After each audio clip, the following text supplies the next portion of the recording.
থালায় ঠান্ডা করে তার কাঁচের বয়ানে ভরতে হবে। আর 2 থেকে 3 দিন একটু রোদ খাইয়ে নেবো, তাহলে আচারটা কিন্তু সারা বছর ভালো থাকবে। আর সবাইকে খাওয়াবেন, সবাই কিন্তু খুব খুশি হবে, আর সর্দি কাশি কিচ্ছু হবে না। নমস্কার বন্ধুরা, নতুন একটা ভিডিও নিয়ে চলে আসলাম। সুস্মিতা ভিলেজ ফুডে সবাইকে স্বাগত। আজকে বানাবো আমলকির আচার। আমলকি কিন্তু খুব উপকারী শরীরের পক্ষে, সর্দি কাশি হলে খুব কার্যকর। কিন্তু সারা বছর তো আমলকি খাওয়া হয় না, যদি আচার করে রাখা হয় তাহলে কিন্তু একটু করে খাওয়াও হয়ে যায় আর সর্দি কাশিটা দূরে থাকা যায়। তাহলে আসুন আচারটা বানাই, আপনারা দেখতে থাকুন আমি কীভাবে বানাচ্ছি। আচারটা বানানোর জন্য একটা মশলা বানিয়ে নেবো। আমি শুকনো লঙ্কা নিয়েছি, ওদিকে উনুনটা জ্বালিয়ে নিয়েছি, কড়াটা গরম হয়ে গেছে, লঙ্কাগুলো দিয়ে দেবো। 3টে শুকনো লঙ্কা নিয়েছি, প্রথমে দিয়ে দিচ্ছি। লঙ্কাটা প্রথমে শুকনো গলায় ভালো করে ভেজে নিতে হবে। লঙ্কাটা ভালো করে ভাজা হয়ে গেছে, এবার 5 ফোড়ন নিয়েছি, দিয়ে দেবো। আমি এখানে 4 চামচ 5 ফোড়ন নিয়েছি। 5 ফোড়ন আর শুকনো লঙ্কার এই মশলাটা খুব ভালো লাগে আচারে, আর কোনো রকম মশলা না দিলেও চলবে। 5 ফোড়নটা আমি শুকনো খোলায় 1 মিনিট ভেজে নিয়েছি। যখন রঙটা একটু বাদামি কালার আসবে তখন নামিয়ে নিতে হবে, পুড়ে না যায়। আমলকিগুলো আমি সিদ্ধ করে নেব। আমি কিন্তু জলে সিদ্ধ করব না, তাহলে আচারগুলো বেশি দিন ভালো থাকবে না। ভাপিয়ে নেবো। একটা ফুটো থালা নিয়েছি, আমলকিগুলো সাজিয়ে দিচ্ছি।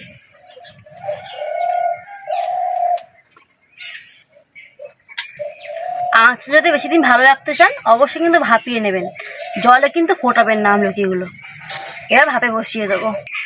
কড়াই জল বসিয়ে দিয়েছি, আমলকির থালাটা দিয়ে দিলাম, ঢাকা দিয়ে দিচ্ছি। 20 মিনিট ভাপিয়ে নেব। আমলকিগুলো 20 মিনিট ভাপিয়ে নিয়েছি, ঢাকাটা খুলে দেখে নিচ্ছি। দেখুন রঙটা কিন্তু পাল্টে গেছে। এবার নামিয়ে নেব।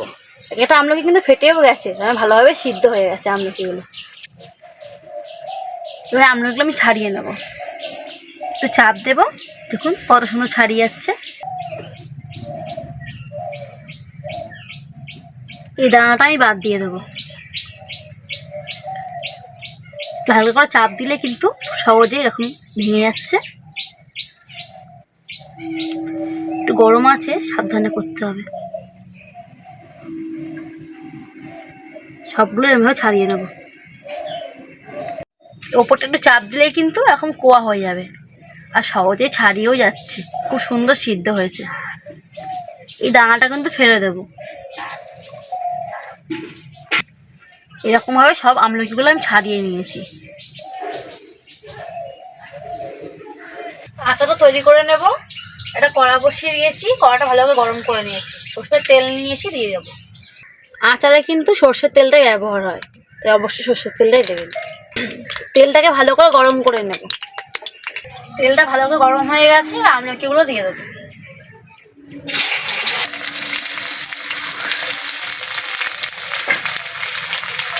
আমলকি ভালো ভেজে নেব।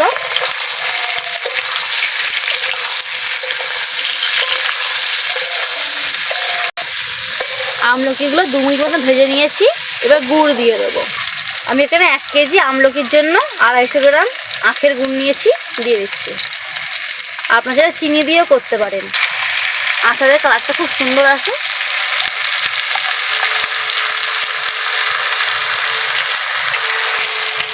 ভালো করে নেড়ে ছেড়ে নেব। গুড়টা গলে আসা অবধি আচারটা করবো। আপনারা অবশ্যই চেষ্টা করবেন গুড় দিয়ে আচারটা করা, তাহলে রঙটা খুব সুন্দর আসবে। সামান্য একটা হলুদ গুঁড়ো দিয়ে দিচ্ছি রঙের জন্য। নুন দিচ্ছি, আর অল্প একটু বিট লবণ দেবো। বিট লবণ দিলে খুব ভালো লাগে আচারে। সব কিছু ভালো করে মিশিয়ে নেব।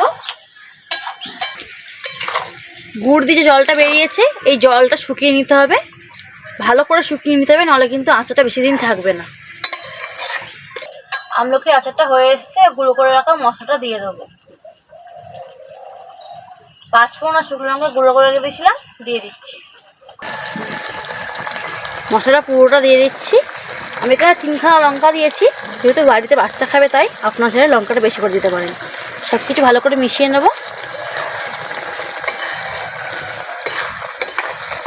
মশলা দেওয়ার পরে আরও 1 মিনিট আমলকিটা ভালো করে নেড়ে ছেড়ে নেব। মশলাটা দেওয়ার পরে আমলকিটা 1 মিনিট ফুটিয়ে নিয়েছি। দেখুন কতটা সুন্দর দেখতে হয়েছে।